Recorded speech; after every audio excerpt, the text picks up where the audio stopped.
নমস্কার, শুভ বিজয়া। যদি ভালো লাগে কথাগুলি পরে ঠিক মন দিয়ে শুনবেন। অনেক দিন যাবৎ এই অকাল বোধনের পুজো চলছে, যুগ যুগ ধরে।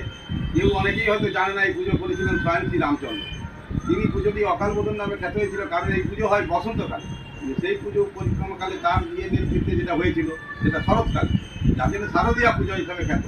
সেই পুজো হাজার হাজার যুগ যুগ বছর ধরে এবং যুগ যুগ বছর ধরে চলে আসছে, এবং সমস্ত বাঙালি সহ হিন্দুরা সারা ভারতবর্ষ তথা পৃথিবীব্যাপী পালন করছে নিষ্ঠাভাবে।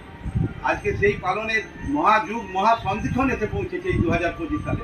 তার কারণ এই 2025 সালেই মহাকুম্ভের 144 বছর পূর্ণ হয়েছে, এবং সারা পৃথিবীব্যাপী তারা মহাতীর্থ লাভ করেছে, মহাপূর্ণ লাভ করেছে, এবং তারা পৃথিবীব্যাপী খ্যাত ছড়িয়ে পড়েছে। এই 2025-এ রাষ্ট্রীয় স্বয়ংসেবক সংঘের শতবর্ষ পূর্ণ হলো, এবং সেই পূর্ণ লাভ হিসাবে রাষ্ট্রীয় স্বয়ংসেবক সফলতার সঙ্গে তারাও এগিয়ে চলেছে তার সাংগঠনিক শক্তি নিয়ে।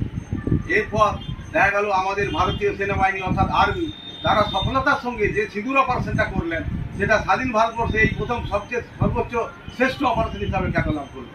এবং এই যে নেতৃত্ব, এই নেতৃত্বের মধ্যে বসে আছেন স্বয়ং মোদীজি। এর দ্বারা প্রমাণিত হয় রাষ্ট্রীয় স্বয়ংসেবক সংঘের আর, আর্মির এ এবং মোদীজির এম, এই তিনটা সংস্পর্শ করলে জানা যায় যে স্বয়ং শ্রীরামচন্দ্রের আশীর্বাদ আমাদের ভারতবর্ষের উপরে পড়েছে। এবং আশা করি আগামী দিনে ভারত দ্রুততার সঙ্গে জগৎগুরুর আসনে পৌঁছতে কোনো আর অসুবিধা নেই। জয় শ্রীরাম, জয় মা দুর্গা, জয় মা ভারত মাতা কি।